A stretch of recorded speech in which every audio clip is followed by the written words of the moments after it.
Hey everybody, this is PIT Archer talking with a sensei, and today we got, actually I'm going to let you introduce yourself. Go ahead, sir. Sure. Well, first of all, thank you, Pitt Archer. Certainly appreciate the opportunity. I'm Wish SE and have a YouTube channel, and certainly glad to be a part of your broadcast here tonight. Alright, yeah, really grateful to have you on. So let's get off. I have a few questions I wanted to ask you. Actually, my close-up project I'm doing right now is trying to save up to get a handgun to conceal carry every day and all that stuff, but after that, I'm looking into getting an AR. And, from like a college kid standpoint, is it better to build or to buy an AR?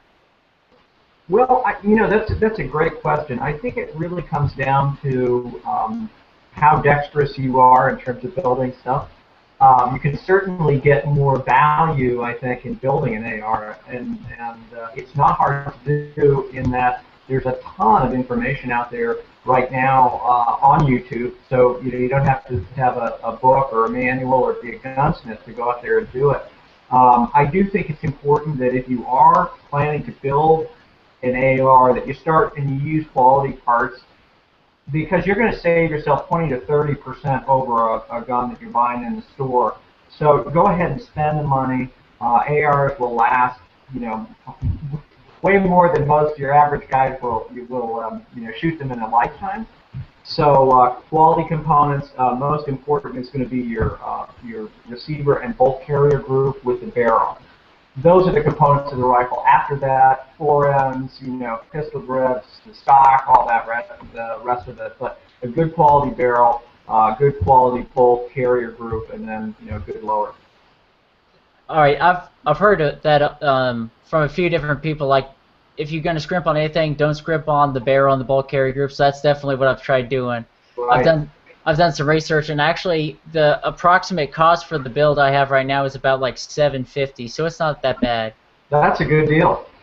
Yeah. Actually, another thing that got me thinking about building an AR would be, yeah, I could get it in segments. So instead of saving for 8 months and then getting the AR, I could Right. get it in bits and pieces, and like, okay, 2 months I could have the upper ready or something like that. So, Sure. Yeah, it, I think, yeah, you're right on point. I mean, I think a lot of guys, when they build, part of the fun of building your AR is sort of every day is a new opportunity for you to tweak it out or add that thing, and then you have something to look forward to. Plus, it's something that you put your time, effort, and energy into, and that always makes, in my mind, something you put your sweat into a little more valuable than just something you buy off the rack. oh yeah, it definitely is. And that's just one thing I thought was cool about it, is just being able to build it myself and make sure I knew everything was in it. Well, along with that, what are, like, once you have the AR built, what are some essential, like, accessories for it? The iron sights are already on it. The grips, everything like that is standard. Like, what do you think should be on it, any AR beyond that point? Well, it's interesting, and thanks for asking the question. I get this question all the time. What do you recommend? What's best? And I always come back to what's the mission that you're using that tool for. And in this case, we're talking about an AR-15. So is that mission, I want to drill precision shooting, holes at distance with paper? Is I want to use it for a home defense tool? Obviously, if I'm using it for that, I may want to add lights. I may want to look at lasers. I may want to add optics. I'm a big fan of red dot optics. And again, you get what you pay for, but Aimpoint, EOTech, certainly, in my mind, and as you get older, you're a young, healthy guy, but as you get older, you reach middle age, your eyes simply are not as good. And having a tool like optics on a firearm, particularly a long gun, make, in my mind, all the difference in the world, simply because as you age, you don't have the same quality of eyesight and ability to see at distance. So from a home defense standpoint, it's got to have a light, got to have a red dot optic. Also, tritium inserts on the iron sights. A lot of people don't think about that, but if we put tritium on our handguns, which makes a lot of sense, certainly there's value there. But when it comes to our long guns, we just somehow we don't do that. So at a bare minimum, and it's, you're spending another $80 on the front post of the AR, I do recommend a tritium dot on that, so that at night you can see it. Most people will not have the opportunity to shoot at night. So if you can train in that environment and do classes at night, it's a it's an experience that just opens your eyes, literally and figuratively, right? Low light, no light conditions. We're used to being able to see, our hands and manipulate the firearm. When you get into a low light or no light condition, it really changes everything. And having the opportunity to train in some of those environments, I can tell you that you want a good light on your gun. Tritium makes a big difference. Red dot optics makes a huge difference. And also just the ability and the willingness to carry a flashlight, an additional flashlight, which you can really help you quite a bit. All right, I never would have thought of that tritium insert on the iron sight thing. That makes a whole lot of sense, but I never would have thought of that. That's great. Another one I've had on my mind for a little bit is, once I get the handgun and get the concealed carry license, all the 9-yard stuff, how often would you recommend somebody just practicing or training with their handgun? Like once a month, twice a month? What would you recommend? Well, shooting a firearm, you're an archer, so you totally understand this. There's even more challenging issues in terms of using a bow. You have to practice, and you still know you could not shoot your bow for a year, and you still know, yeah, I've got to draw it back, I've got to keep this line of sight on and on. But if you're not practicing weekly, you're going to see your level of proficiency go down. And as your proficiency goes down, so does your confidence. And when we look at self-defense tools, a lot of it is a mental game. So, the first one is just mentally being prepared. First of all, I'm going to try to avoid the conflict. This is, my approach and what we teach. One, I don't want to get in a fight with anybody. I try to be a good human being and treat everyone with respect. If I have a chance to avoid a fight, I'm going to avoid a fight, number one. I'm going to try to run away. Number two, I'm going to try to hide. Again, I just don't want to fight. If I have to fight, then I want to be so confident in my ability to get hits on target that I can do it. And I can win that fight. And again, that's not what I want to do. That's not what I recommend. I recommend running away. But to have a level of proficiency, so you've gone through the time, effort, and energy to get your concealed carry permit, it's really, really important to, number one, get training. Because what you think you can do and be safe, if someone is not watching you with a critical eye around safety and around presentations from the holster, you can be potentially dangerous to yourself or others. So you need to get training. And then in my mind, you got to practice. And again, it's partially related to economics. How much can you afford to shoot every week? And then what is sort of the bare minimum of proficiency that I can do, and what are the drills that I can do to manage that? So if you think about, combining both the economic aspect of it and then with the practice part of it, how do you do that? Well, a combination of both dry practice, so no live ammo, and you're just practicing, shooting the gun, really working your trigger, getting a nice smooth presentation out of whatever carry setup you have inside the waistband, cover garment, fanny pack, whatever it is, getting nice smooth presentations, moving while doing that presentation. These handgun fights are not static. Everybody stands on the range and doesn't move, but in reality, if you watch any armed encounter, people move. And therefore, you got to practice doing that. And then, so a lot of that can be done, every week without firing a shot.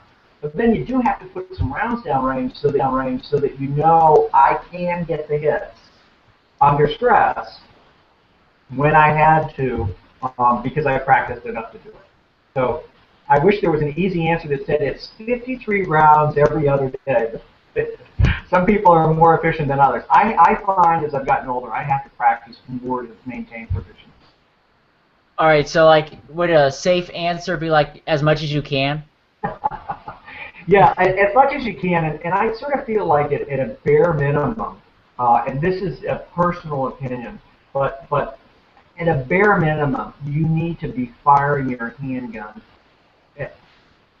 And you could, anyone could disagree with me on this, but if you're carrying a sidearm for self-defense, you really need to be firing about 200 rounds, bare minimum a month, bare minimum. And you could break that up 50 rounds, a week, or 100 rounds every 2 weeks. I mean, there's some great 100-round drills that you can do that cover everything from accuracy to left hand or strong hand or dominant and non-dominant hand shooting. And you could combine your own practice sessions so you can do it. But there are an awful lot of people out there who have carry permits who shoot extremely little, and as a result, probably under stress would have a hard time being able to deliver combat effective hits on the target on the threat. All right, cool. That's great. I just side comment. I love how you mention or talk about firearms. You call them like tools. That's one thing I've had a growing pet peeve is when people keep calling them weapons, and I refer to them as either like firearms, guns, or defensive tools, because it's only a weapon if you intend to do harm with it. Right. For people like me and you, they're defensive tools. We're not going to use them to just shoot somebody because we feel like it. If somebody's presented a threat to us or somebody we care about, so it's a defensive tool. Right, right. Yeah, I mean, the fact of the matter is any tool, hammers, bats, chainsaws, knives, hatchets, I could go on and on and on, can be used to hurt other people. In my mind, people who are looking for defensive tools and looking to protect themselves or their loved ones look at all options. And again, I stressed at the very beginning, my philosophy is run, hide, fight.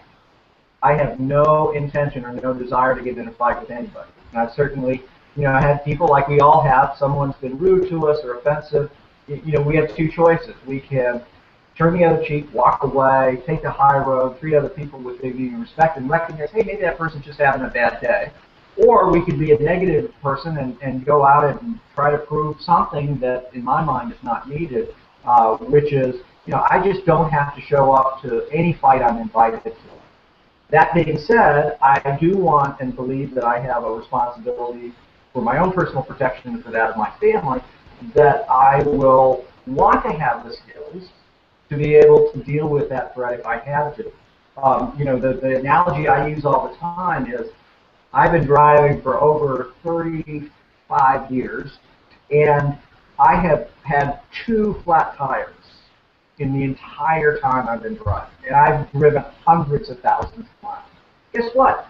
Do I think I'm going to get a flat tire when I drive my car? Absolutely not. I still have a spare tire, and I still have a lug wrench in there to get the tire off. Those are tools. So from a defensive standpoint, are we prepared? And most of us, if you just look at hard numbers, the data shows we're more likely to be struck by lightning than we are engaged in a live firefight with someone else, okay? So, and I believe that people generally, 97% are decent people who want to help other people take care of their neighbor and their friends. There's some small percent that are sociopaths and don't care, but most of the time, it's a matter of treating people with respect and dignity. And if you do that, right, and you're not a jerk, you won't offend people, and then things don't escalate. But for that 3% of the time in the population out there, in my mind, I'd rather be someone, again, that is prepared to deal with that threat and try to avoid it. And then, it will happen as it happens. But hopefully, from my standpoint, I never want to be in a gunfight. The best gunfight is the one you never had. Yeah, I agree. That's a great analogy. I hadn't heard of the that flat tire. I've heard of people talk about the seatbelt all the time, but that flat tire is a really good analogy. It's probably more effective.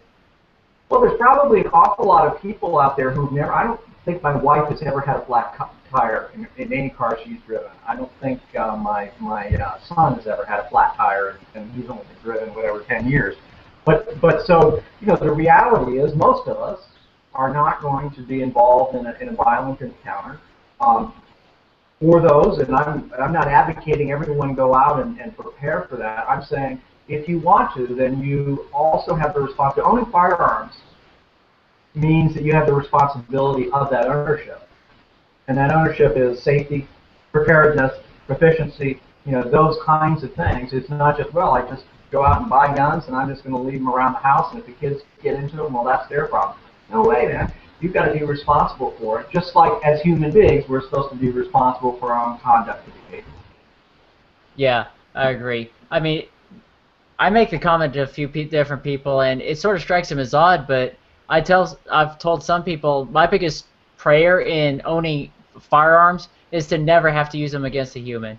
Like like I can looking at the concealed carry. One person called me paranoid for doing that, but I'm thinking I'm not doing it because I want to kill people. I'm doing it to make sure I don't get killed or somebody else does. I hope I never have to use that. Absolutely.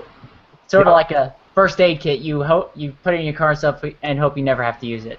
Absolutely, and the reality is, and this is where a training part of it comes to bear, is that in most situations, when a bad guy is presented with a firearm, somebody else using that tool and verbal commands, stop, drop the weapon, walk away, get out of here, whatever it is, most bad guys have the desire to stick around, so they're going to run away. There are repeated incidents of people, just simply presenting the gun with a verbal command, stop, and the person says, hands up and runs away. Now, you are not justified at that point shooting that person because the person is no longer a threat. As someone who, trains and someone who that would be, I tell my students, look, if you have the point where you've had to draw your firearm, that's a really bad day. The best outcome is they see your firearm, you're moving to cover, you give firm verbal commands, and the person runs away. Awesome. Fantastic. No, I have no desire like you, to take someone else's life or cause injury to anyone. Under any circumstances, whether it's a firearm, a car, a bicycle, a motorcycle, anything. Life is too short. I agree.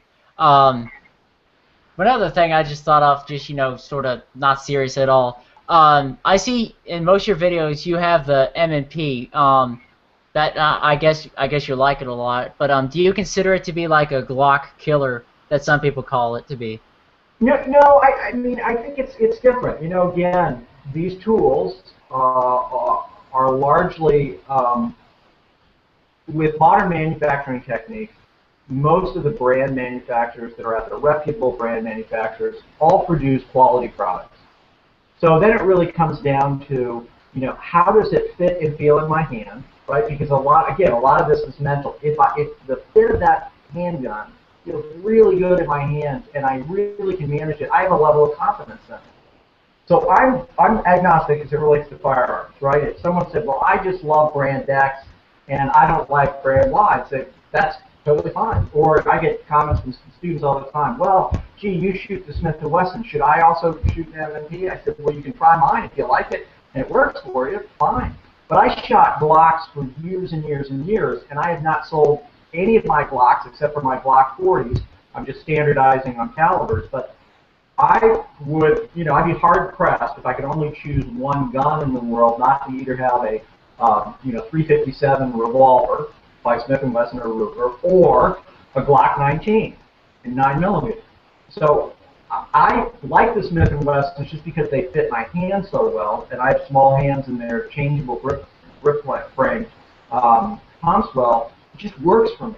But I shot Glock the other day. I was doing some training with a guy and was just running the Glock, and I said, "Oh wow, this feels so good to me." And I shoot XDs, and I go, "Oh wow, that feels really good to me." Or I shoot the Walther PPQ, and I say, "Oh, this is fantastic." So when people say what handgun is the best handgun, it's really the one that you feel most comfortable with, and you're going to spend the time to master the sights and the trigger. If you can master the sights and the trigger, right, then who cares? Ultimately, as a defensive tool, what brand it is.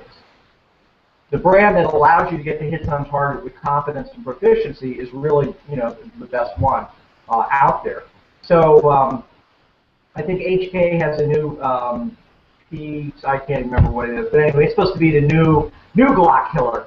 So what I do know is that in talking to folks who are have done special forces stuff and protected details overseas, one of the reasons they like the Glock so much is a very few number of parts. I think it's 32 parts, totally detail strip, and very, very easy to work on. And I know that because I can totally detail strip my gun. The M&Ps have all kinds of additional springs and pins and little teeny springs that, boy, I'll tell you, if you were out in the middle of nowhere in the sandbox somewhere and all of a sudden you lost a spring or something, you'd be hard pressed. The Glock parts are just really simple. So again, agnostic. I'm sure someone's watching thinking, oh, well, he likes this better than that. I really don't. Yeah. See, Whatever works. see, I'm looking at getting the M&P 9C, and you know, I actually went to the store and a gun store and compared the two, held them together. The person let me dry fire it, and I honestly thought I was going to get the Glock 26 because, in my opinion, if it wasn't for the M&P, I'd probably be getting Glock 26. But when I actually felt them, I dry firing, I held the M&P steadier, and it just felt better. So yeah, I've said before I will own a Glock one day, but you know, maybe for this first one, the M&P would be fine. Yeah, yeah, good choice. Yeah. So here's another one. Just throwing it off my head. If anybody sees my channel, they'll see that, you know, I'm a big advocate of allowing concealed carry people to carry into the church if it's legally possible, and you know, all that good stuff. Like Georgia just passed a law that allowed all that. Um, are you in favor of that or I, not? my view is that anyone who is, truly in my mind has thought through the consequences of self-defense. Whether you're in a church, you're in a school, you're in a post office, I mean, all the other places, gun-free zones. The reality is, I would rather have people, of course, these are people that I know, but everyone that I know that carries concealed is a gentleman or a really wonderful woman, person. I mean, they're just not people who are, again, looking for a fight. They're looking to avoid the fight. They're looking to de-escalate. So from my perspective, if you are in compliance with whatever the church's rules are, the state laws are, I'm not threatened by people who are trained and educated and understand the consequences of responsible firearms ownership.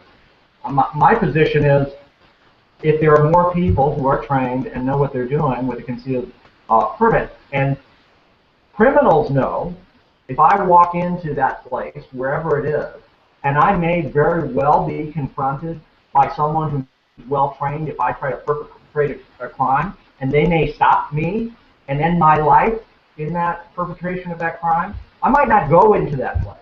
So to me, I look at those as deterrents. I mean, we can look at State of Israel is a wonderful example of that. You've got teachers walking around with their, M16s or their Uzis, no issues with school violence, right?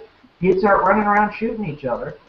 Guess what? If there's a presence there that I trust, and it's a teacher or responsible adult or something, and I'm growing up respecting firearms and understanding why they're there, from my perspective, that's no issue. Again, I respect there are people who disagree with me, and I respect their right to disagree.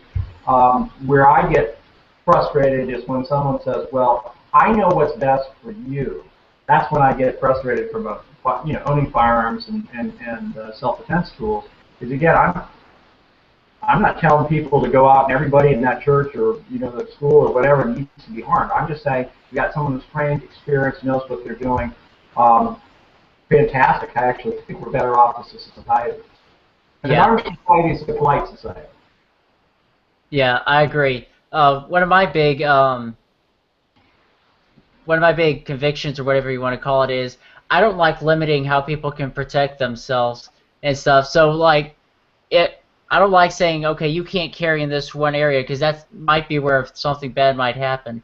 But at the same time, I'm not going to tell somebody else they have to carry. There's some friends of mine who, or especially family, who are extremely anti-gun. That's fine. I'll let them be like that. There's no problem. But I don't I don't like being limited, so I'm not gonna limit somebody else in the same area. But I'm just a big fan of at least one person carrying in a church because of there was one instance in Louisiana last year where a pastor was executed from his pulpit with a handgun, and nobody could do anything about it because I guess nobody was armed. Right. So there's just so many things like that that happen. And you know, people often bring up and say, well, gee, if there were no firearms, then there'd never be, you know, this problem.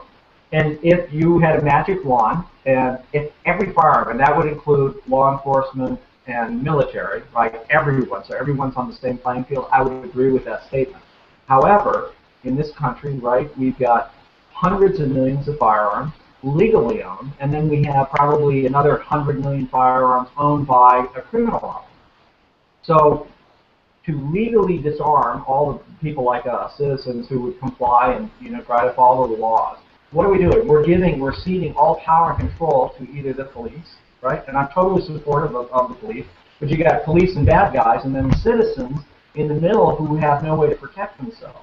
So I think it's very important when we're talking about you know, firearm rights is that people understand part of our constitutional republic, not a democracy. People need to understand that. Part of Yeah. our constitutional republic is that you have rights that you're responsible for. So, as a First Amendment right, I can say whatever I want, but I can't yell fire in a crowded theater, right? That's not fair. And with firearms, I have to be responsible for what I'm doing with that. And the whole term of a concealed firearm means it's concealed. It doesn't mean my t-shirt's kind of hanging over it, but if I lean over to the side, I've just brandished a firearm. So, you know, part of that as firearms owners is we own the responsibility for following the laws, but also for practicing, you know, good concealment, for practicing good education. And you know, from what I can see of you, you're probably the kind of guys where if your friend said, "Hey, gee, I'm not really sure about guns, I don't know," you'd say, "Hey, you know what? That's fine. Why don't you come with me? Let's go to the range. Let's shoot. And if you don't like it, let's do it in a safe manner, and let me show you how to do that. And if you don't like it, totally okay, but at least let me show you how to unload and load a firearm, right? You got the shotgun here, you don't know what to do. Well, rule number one, since all guns are loaded, let me show you how to clear this pump. Really easy. You just shuck the shells out of it. You leave the action open. Now it's just a big heavy piece of metal and wood. But without ammunition, you can't do anything. You now made that gun safe. So, you know, it's that kind of thing where it's an ongoing education of people. And frankly, you know, the great thing about the United States is we're not going to convince everybody of any one thing. And some folks, you know, will agree and other folks will disagree. And right now we still have the right, thank God. Yeah, you bring up a really good point. Like, as big as an emphasis as America has put on education, there's a whole lot of people that are uneducated in a whole lot of areas. But another thing that caught my attention, you said something about taking friends to range. I'm actually trying to work with my Sunday school teacher, and we're trying to put together an activity where we do a competition at a range somewhere. And of course, we're going to have safety instructions, make sure everybody knows how to safely operate them, then run some sort of competition. So I just thought that was funny because I hadn't even mentioned that to you, and you bring up something like that. Yeah, that's fantastic. You know, one great approach with something like that is to do, and you just use either bolt or lever action 22s, and you get kids out there and you only load one round. So you know that way you've got basically an adult or supervisor, one person shoots at a time, and then once they go through, and this is kids love this, set up balloons, right? Balloons pop when they're hit. So you've got balloons, you've got some you know, soda cans full of soda that you shake up, and everybody shoots the course, and then you just time that, and then whoever has the best time wins, as opposed to having, you know, kids running around, you know, on the tactical rifle course. I know you're not suggesting that, but you can make it really fun, and again, reactive targets or some steel targets or something like that, where they get that immediate feedback. I've seen you with your shotgun throwing up, you know, soda cans and stuff, and just let them see that and letting them have fun in a safe, supervised environment. Then they respect the firearm and they want to come back and do it again. And so we're helping educate people in safety, but also in the fun aspect of the school. Yeah. See, that's one thing I hope I can do with this is to just share the love of firearms with everybody. You know, it's my hobby and I love doing it, but let me see if I can spread it to you all. Right, that's great. Yeah. And I'm trying to stick. Would you advise doing like a 22 handgun, or stick You away know, from handguns? For kids, I recommend a long gun. So and a long gun, like for example, Ruger 1022, okay, which is actually a relatively short long gun, but that or the lever action Henry 22, anything like that, or a bolt gun. The Chipmunk is one, but you get, and you probably have in your church, you probably have, a dozen guys that own 22. And your minister can say, hey guys, we're doing this thing. We want to provide some firearm safety training, right? And we're going to set up this thing. We'd love to have some volunteers, and we love to see what kind of, what we can do. And here's our plan, and we've got a committee, and Pit Archer's going to lead it here. And you bring some people on, get the parents involved, and a lot of times those guys, as you well know, firearms guys tend to have not just one. They've collected maybe a few firearms over their life, and you probably find several people in your community in your church that would love to do that with you, and it's a great way to get people involved. One of the things that's really interesting is women and girls often are some of the most fun people to teach, especially if you start them slow with a 22 and a long gun, because they don't have anything to prove, and they don't have any ego wrapped up into it. So they're very coachable. And many times when we have our level 1 defensive class, the women outshoot the guys. And it's not because the guys aren't as good shooters, it's because the women listen to the instructions. And when you say front sight, trigger press, trigger reset, focus on that, do it again, that's what they do. Where the guy is thinking, yeah, well, I saw somebody else do this, I'm going to try to do that versus that. So, get some women involved. Get some of those, both the boys and the girls in the group, and get some female shooters out there as well. And then you got a family activity, right, which is fun. You're getting different people, and potentially you're bringing people into, again, even if nothing else is accomplished. Half the people want to be shooters, half the people don't. At least if it's done right, they understand firearm safety. Right, and you could get, I'm sure there's someone in your community that's an NRA, range safety officer, who could, kind of oversee the match and the stuff, and could go through the educational process of, okay, how do we work with these kids, how do we teach them, and then it's a fun learning event. You got people involved, you got family involved, and it's win-win for everybody. Great idea on your part. All right, I should have mentioned before that this is for the singles, college age, and career class, so they're all like 18 to 25 area. Okay. I should have mentioned that first. Oh, no problem. No problem. So in that case, again, there's some real value to starting with a long gun, because with a long gun you have multiple points of contact. You get your forehand, you've got your right hand or your left hand, whatever your dominant hand. It's against your shoulder and against your cheek. That's 4 points of contact. Handgun, best case, you've got 2 points of contact. So it's just easier to shoot a rifle and get hits. You've also got a longer sight radius, but there's definitely something very cool about shooting a handgun. So, if you could have some of both, go through the safety thing. The big thing with new shooters is finger straight until the sights are aligned and they've made a conscious decision to shoot. That, right, I mean, every other firearm rule matters, but that one is the biggest one with new shooters, right? All guns are loaded, absolutely. Beware of your muzzle, absolutely. Beware of your backstop, absolutely. But at the end of the day, it's keeping your finger off the trigger until your sights are aligned and you're ready to shoot. And for some reason, new shooters are used to watching the movies, so their finger's inside the trigger guard, it's on the trigger, and then they're sweeping people with their muzzle, so you've got an unsafe situation. So it's like, guys, finger straight, finger straight, finger straight, finger straight. And then you see someone doing it, you say, hey, finger straight, you're not at point, your sights aren't aligned, get your finger straight. As long as you're doing that, it'll be safe. Yeah. See, it was actually sort of odd or funny because I taught my older brother how to shoot a firearm, but he's one of those nerd kinds of Minecraft and all that stuff. He built his own computer, but that's one thing when I taught him to shoot, that's one thing I kept catching him on is finger off the trigger, watch your trigger, making different comments like that. So yeah, that's great. Well, right past the time we agreed on. Thanks a whole lot for doing this. Hey, my pleasure. Best of luck to you, and thanks for reaching out. Keep doing what you're doing. I look forward to hearing more about your pistol when you get that, and showing us some videos.